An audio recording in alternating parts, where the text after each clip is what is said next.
రెండవ దినవృత్తాంతములు 14:11. 2 Chronicles chapter 14 verse 11. ఆసా తన దేవుడైన యెహోవాకు మొరపెట్టి, యెహోవా, విస్తారమైన సైన్యము చేతిలో ఓడిపోకుండా బలము లేని వారికి సహాయము చేయుటకు నీకన్నా ఎవరునూ లేరు. మా దేవా యెహోవా, మాకు సహాయము చేయము, నిన్నే నమ్ముకొని ఉన్నాము. నీ నామమును బట్టియే ఈ సైన్యమును ఎదిరించుటకు బయలుదేరి ఉన్నాము. యెహోవా, నీవే మా దేవుడవు, నరమాత్రులను నీపైని జయమొందనీయకము అని ప్రార్థింపగా, చూసారా, వెళ్ళిపోతూ ప్రార్థన చేస్తానంటే యుద్ధంకి వెళ్ళిపోతూ, నేను ఓడిపోకూడదు, నువ్వే నన్ను కాపాడాలని. యు సీ దట్ నా అన్యజనుల రాజ్యములను ఏలువాడవు నీవే, నీవు బాహుబలము గలవాడవు, పరాక్రము గలవాడవు, నిన్ను ఎదిరించుటకెవనికి నీ బలము చాలదు. యు సీ నా అంటే ఎంత చిన్న రాష్ట్రమైనా, ఎంత పేద సంఘమైనా, చిన్న సంఘమైనా, వారికి దేవుడిగా ఉంటే వారు ఎదిరించగలరా లేదా? They can. అయితే కొన్ని జరుగుతాయి. మొదట్లో మీకు చెప్పాను ఎలాగ వారికి మహిమ శరీరం వస్తుంది, ఎలాగ హత్సాక్షులు అందరికంటే గొప్పగా ఆశీర్వదించబడతారు పరలోకంలో. We have seen those things. కొంతమంది అలాగా విశ్వాసముతో ఆ రాజ్యంకి వెళ్ళి అది చూసి దర్శనంలో అలాగ అవ్వాలని కావాలని హింసపడతారు. కొంతమంది తెలియకుండానే హింసపడతారు. కొంతమంది వారిలో సామర్థ్యాన్ని బయటికి తీసుకొస్తారు, కొంతమంది బయటికి తీసుకురారు. కొంతమంది స్వస్థపడతారు, కొంతమంది స్వస్థపడరు. ఆ వ్యాధి వారిని చంపేస్తుంది. కానీ విశ్వాసం ఉన్నందుకు వాళ్ళందరూ మహిమ శరీరంతో మళ్ళా సమాధుల నుంచి బయటకు వస్తారు. ఎందుకంటే నీ కొరకు త్యాగము చేసి ఆయన చనిపోయాడు. సో యేసుని నమ్ముకోవడము చాలా పెద్ద గొప్ప పని. నీవు అనారోగ్యం ఉన్నా, డబ్బులు లేకపోయినా, బలహీనుడివై నీవు ఇతరులతో చంపబడినా, ఆయన నమ్మినందుకు నీవు పరలోకములో గొప్పగా జీవించడం ఆరంభిస్తావు. నువ్వు శాశ్వత జీవం. అయితే నీవు ఆ లాజరస్ లాగా అక్కడే కూర్చొని ధనవంతుడు ఇస్తాడు, విశ్వాసం ఉంది, దేవుడు అంటే తెలుసు, నీతిగా నిజాయితీగా ధనవంతుడు గుమ్మం దగ్గరే ఉండి చనిపోయాడు. కానీ అబ్రహాములాగా దేవుడి మాట విని దేవుడి నుంచి వెళుతూ రాజులు కనీసం ఏమీ చేయకుండా తన 3 తరాలు ఆన్యుల దేశాన్ని విజయవంతంగా పొందుకున్న వీరులు కూడా ఉన్నారు. రాజుల ధనాన్ని వద్దని నాకు నా దేవుడే ఇవ్వాలని అలాంటి వారు కూడా ఉన్నారు. సో లాజరస్ ఏమి లేక పరలోకానికి వెళ్ళాడు, జ్ఞానం లేక వెళ్ళాడు. ఉంది, దేవుడు నమ్ముకున్నాడు, కానీ ఈ భూమి మీద దేవుని శక్తిని వాడుకోలేకపోయాడు. సో లాజరస్ లాగా వెళ్తే బాగుంటుందా, అబ్రహాం లాగా వెళ్తే బాగుంటుందా? ఇద్దరు పరలోకానికి వెళ్ళారు, కరెక్టే. But God wants you to go like. అందుకనే దేవుడు లాజరస్ పరలోకంకి వెళ్ళినందుకు ఆయన ఇష్టపడ్డాడు. లాజరస్ అబ్రహాం రూమును అనుకున్నాడు, కానీ దేవుడు ఎవరు దేవుడు అనిపించుకున్నాడు? అబ్రహాము దేవుడు అనిపించుకున్నాడు. అలాగని లాజరస్ని ఏం విడిచిపెట్టలే. లాజరస్ పేరు జీవగ్రంథంలో రాశాడు. తను నమ్ముకున్నాడు. తనకంత జ్ఞానము లేదు, వాక్యాన్ని ధ్యానించడానికి చదువు లేదు. అక్కడ వింటే కూడా చెవులు వినబడవు. So he had problem. ఏదో దేవుడు నమ్ముకుని అలా గట్టిగా పట్టుకున్నాడు. సో ఇలాంటి సంఘటనలు జరిగినప్పుడు మనమేమవ్వాలా? అరే, ఈ లాజరస్ లాగా వెళ్ళకూడదు. ఎలా వెళ్ళాలనుకోవాలా? అబ్రహాములాగా వెళ్ళాలనుకోవాలా? So you need to meditate on power. అనారోగ్యంతో వెళ్ళిపోవచ్చు, చనిపోయి వెళ్ళిపోవచ్చు, కానీ స్వస్థపడి మీలో అనేకులు సాక్షులుగా వెళ్ళుదురుగాక, మహావృద్ధులై వెళ్ళుదురుగాక. You can use it and go. అప్పుడు నీ ద్వారా కొన్ని 10 మంది 100 మంది దేవుని తెలుసుకుంటారు. నీ సాక్ష్యం.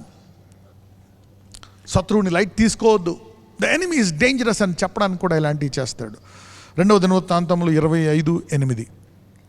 అలాగు పోవలనని నీకున్న ఎడల పొమ్ము, యుద్ధము బలముగా చేసినను దేవుడు నీ శత్రువు ఎదుట నిన్ను కూల్చును. నిలువబెట్టుటయు పడవేయుటయు దేవుని వశమే కదా అని ప్రకటింపగా, ఒకవేళ నువ్వు వెళ్ళి బలముగా ఉన్నానని నువ్వు అనుకుంటున్నావేమో, ప్రపంచంలో నేనే బలవంతుడని యుద్ధానికి వెళ్ళిపోతున్నావేమో, అంత బలవంతుడు అయినా ఆ బలహీనమైన నీ శత్రువు ఎదుట నిన్ను కూల్చేయగలడంట దేవుడు. So God can make you week. నువ్వు ఓడిపోగలవంట. నిలవబెట్టుటయు పడవేయుటయు ఎవరి వశమంట? అంటే గెలవాలన్నా ఓడిపోవాలన్నా ఎవరి వశమంట? It's again in God. ఒకవేళ శత్రువు నెగ్గాలనుకున్నా, శత్రువు ప్రణాళిక నెరవేరాలన్నా అది ఎవరు పర్మిషన్ ఇవ్వాలా? ఇప్పుడు శత్రువు యోబును ఇబ్బంది పెడదామంటే ఎవరు పర్మిషన్ తీసుకున్నాడు? Correct. He has to permit. తద్వారా ఇప్పుడు భూలోకం అంతా నేర్చుకుంటుంది యోబుని చూసి, అమ్మో దేవుని కంటే మనమే నీతిమంతుడమని గర్వముగా ఉండటము మహాపాపమేమో కదా. How pride is too dangerous. పక్కన వాళ్ళతో చెప్పండి, గర్వము చాలా డేంజరస్ అనండి. Pride is too dangerous. యోబు అంత నీతిమంతుడు ఎవరున్నారు? నేను కనీసము నా కంటితో కూడా నేను మొహపు చూపు చూడను అంటాడు యోబు. బీదవారికి సాయం చేసినవాడు, ఉదయకాలంలో లేచి దేవుని ఆరాధించేవాడు, వాక్యాన్ని ధ్యానించేవాడు, లోతైన మర్మాలు ఎరిగినటువంటి వాడు, మహాజ్ఞాని. అతనిలో ఉండేటువంటి ఆ గర్వాన్ని అతను తొలగించుకోలేకపోయాడు. అయితే దేవుడు అతన్ని విడిచిపెట్టలే, అతన్ని శుద్ధీకరించి బాగు చేసి ఇంకా హెచ్చించాడు దేవుడు. అతన్ని చూసి అతను నేర్చుకున్నాడు. ఇప్పుడు సంఘస్థులందరూ కూడా ఆ వాక్యం వాళ్ళందరూ నేర్చుకుంటారు. అరే బాబోయ్. So anything, any blessing should be handled with high humility. Any blessing. ఒకవేళ నువ్వు రాజువా, నీ కొడుకు రాజుగా పుట్టాడా, నువ్వు నేర్పించాలి నీ కొడుక్కి. వినయము నీ రాజ్యాన్ని కాపాడుతుంది.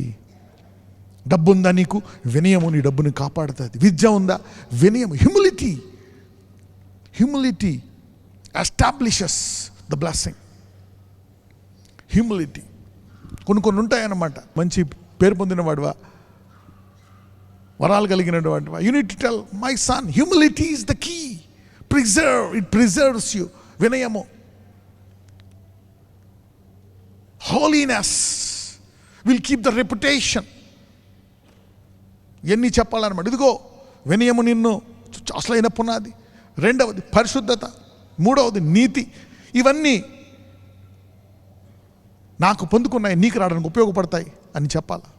తర్వాత తరానికి చెప్పాలి. These are the very powerful ingredients to continue the blessing. హెబ్రీలు 1వ అధ్యాయం 2-3 వచనాలు. ఈ దినముల అంతమందు కుమారుని ద్వారా మనతో మాట్లాడెను. ఆయన ఆ కుమారుని సమస్తమునకు వారసునిగా నియమించెను. ఆయన ద్వారా ప్రపంచములను నిర్మించెను.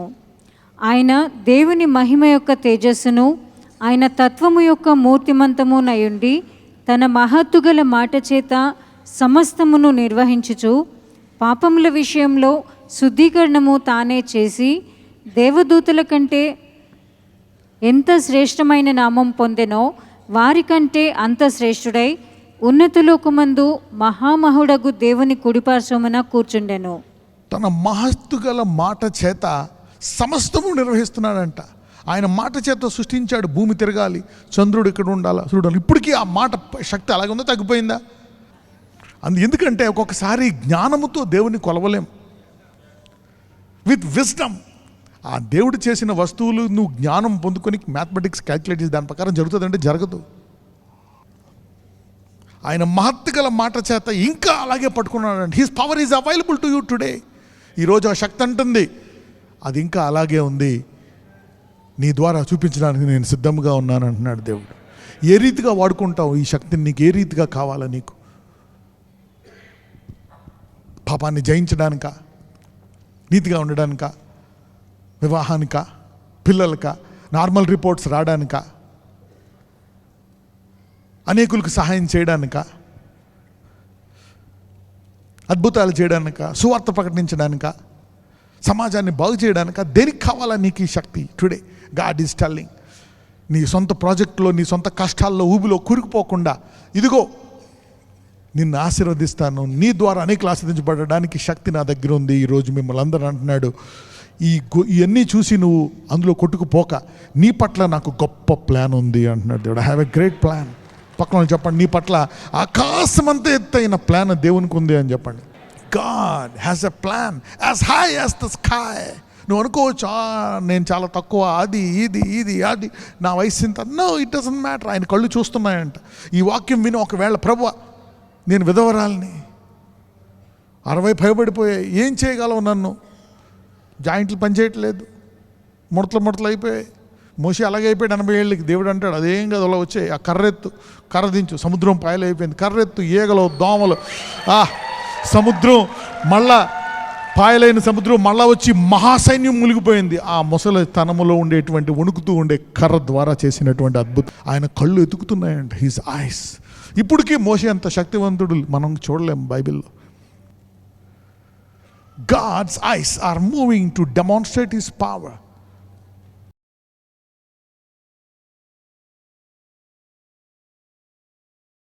ప్రభువా, నా మొఖాళ్ళు నొప్పులు నాయన, ఈ క్యాన్సర్ నన్ను ఇబ్బంది పెడుతుంది, ఈ ఎయిడ్స్ ఇబ్బంది పెడుతుంది నాయన, చనిపోతానేమో భయంగా ఉంది, ఈ నిరుద్యోగ సమస్య, ఈ అప్పుల బాధ, ఈ బలహీనత, దీని నుంచి బయటికి రాలేకపోతున్నాను నాయన, భయమయ్యా. ఉద్యోగం ఉంది, డబ్బులు ఉన్నాయి, కానీ భయం. నీకు రోగాలు ఉన్నాయా, అప్పులు ఉన్నాయా, Lord Jesus bless them, anoint them. ఇదిగో వారి తలపై చేతులు వేసుకుంటుండగా heal them, bless them, revive them, empower them, give them a disciplined life, an efficient life, a disciplined life. In Jesus' mighty name I pray. Amen and amen.